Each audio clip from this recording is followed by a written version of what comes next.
Well, kia ora, and welcome to a Mini-Hoon on the Kaka. I'm Bernard Hickey, and joining us is Dr. Natalie Allen, who is the Managing Director at the Urban Advisory, who has just put out a detailed and fascinating report called the New Zealand Housing Survey, which asks people who are renting and owning how they feel about their housing choices, what they'd like to see, that sort of thing. Could you, firstly, Natalie, introduce this survey to our audience who may not have heard of it before and are wondering what it's all about? Kia ora, Bernard. Well, thanks very much for having me on. This survey is a bit of a labour of love for us. So we've had the privilege for the last near decade to work with, councils, communities, developers, iwi across New Zealand, looking at their housing strategies and how to particularly unlock all kinds of urban development projects, and housing is a key part of that.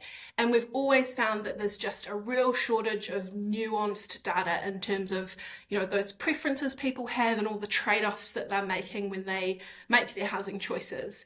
And so it always felt like there was this incomplete picture of housing demand to inform better decision making around housing. And so we decided that, that was a gap that needed to be filled, and we were going to do that. So it's been about 4 years in development. We've done pilot projects with councils from, Kapiti Coast to small community projects up in Dargaville. We've worked with iwi like Ngāti Toa and Ngā Hapua Ōtaki of Ngāti Raukawa to test it out and make sure that it's fit for purpose for all New Zealanders. We've had all kinds of, academic and industry reviews to make sure that we've got a whole lot of great options in there for people. It is a pretty long survey, but we're really confident that this is the kind of data that New Zealand needs to make really informed decisions about the future of our housing. Yeah, analysed by the University of Auckland. We're talking about a survey of 2,587 adults over the age of 16 between August of last year and February of this year. How do you want to see the survey developed, and what are you hoping to find out over time? Yes, so for us this is very much the beginning. We intend for this to go on for as long as we can, and we really want to understand what are all those trade-offs that different groups are making over time, and understand, for younger people coming into the housing market or facing the housing market, what do they think their options are? What do they understand? How can we learn from that data to both, educate, but also inform the whole housing system about how to respond for those groups? We want to understand,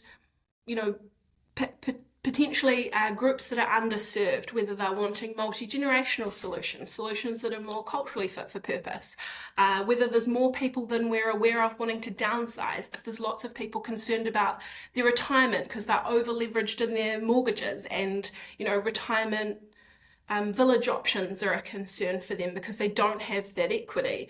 All those groups, we want to understand what their preferences are, what they think their reality might be, and how we could kind of position things within the housing system to actually serve some of those groups. It kind of makes sense that we're a very diverse nation, so we should have lots of different housing options, and we want to understand exactly what those options could be, should be, and in particular, what it means to actually build the right houses in the right places for people. Yeah, so this was the first survey, and we're looking at the baseline now, how do we start? What did you find, in particular to start with, from renters in terms of what they thought of their current situation, how secure they felt, how financially sustainable it was, and, what they plan to do next? Yeah, we knew things were pretty grim out there for many renters, and that was really backed up in the survey in a pretty strong way.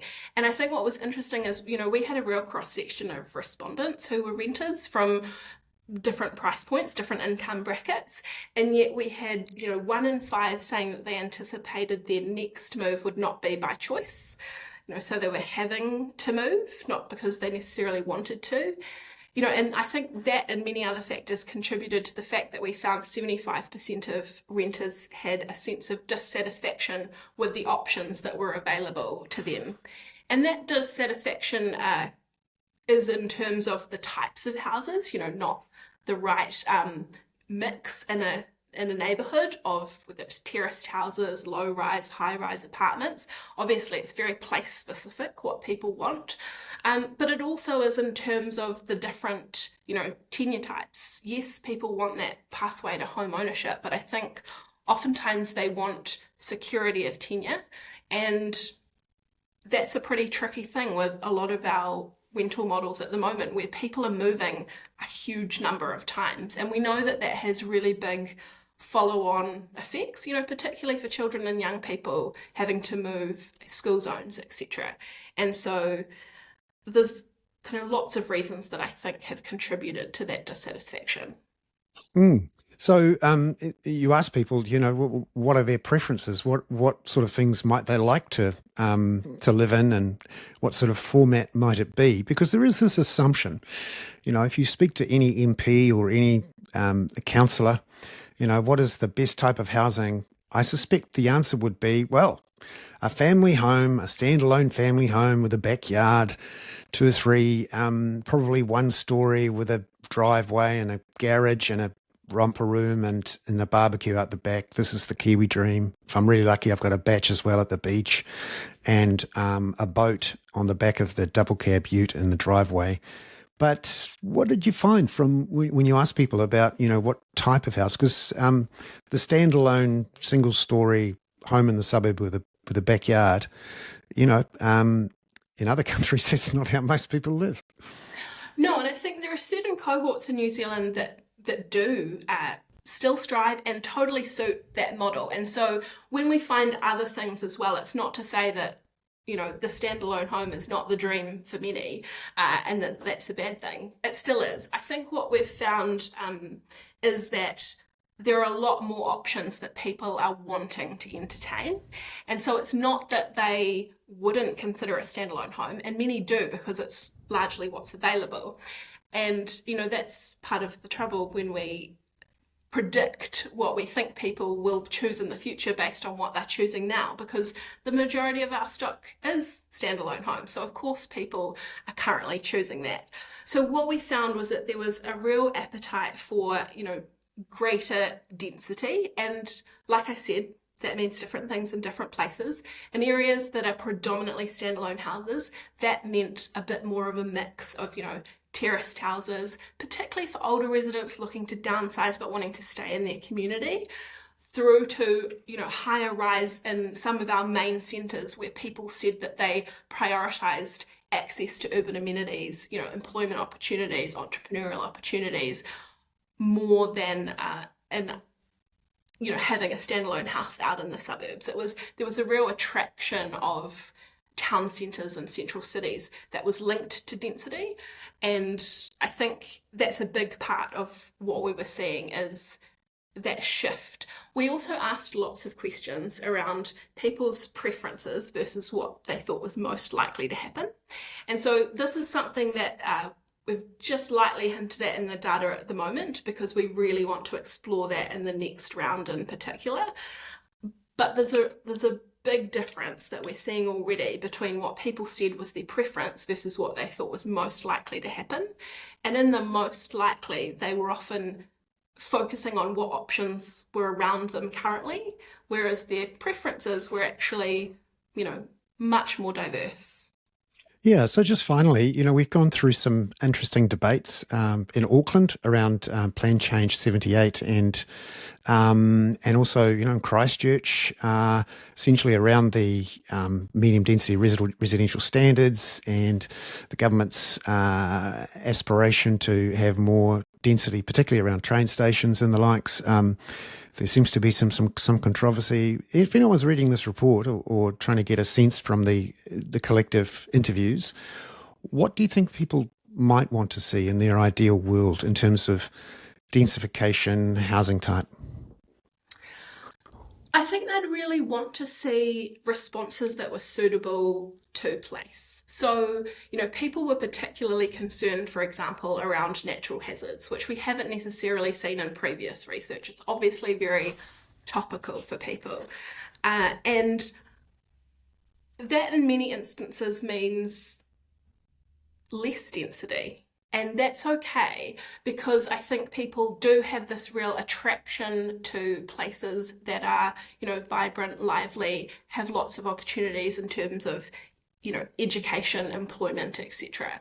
And so we were also seeing, for groups like key workers, our teachers, our nurses, they want to live close to the places that they work as well. And so in many instances, to get the right price points, increasing the density a bit in those key areas was actually really beneficial. So it actually seems like a really good shift that we're making away from blanket zoning and density, where we end up with density in places where it's not very well served by amenity, to actually having that density aligned to, the amenities that are provided for people. So it makes more people live closer to supermarkets, for example, so they can quickly get their groceries. We all learned during COVID how marvelous it was to be near a supermarket. And so I think it's exciting that we're very slowly starting to shift into this thinking of how housing actually fits into the broader neighborhood. But of course, within that, we can't forget about affordability, because I guess the goal is that, if we have genuinely affordable homes, we free up household budgets for education, upskilling, entrepreneurship. But we do need to think of these kind of these neighbourhoods as like a housing amenity ecosystem, if you will. Yes, free up some resources for food as well, and electricity and all of those things. Great to speak to you. That was a Mini-Hoon on the Kaka. I'm Bernard Hickey, and that was Dr. Natalie Allen from the Housing Advisory talking about the New Zealand Housing Survey. And I'll make sure I put a link to the full survey results in the show notes, as they say. Natalie, ngā mihi nui, thank you very much for coming on to a Mini-Hoon.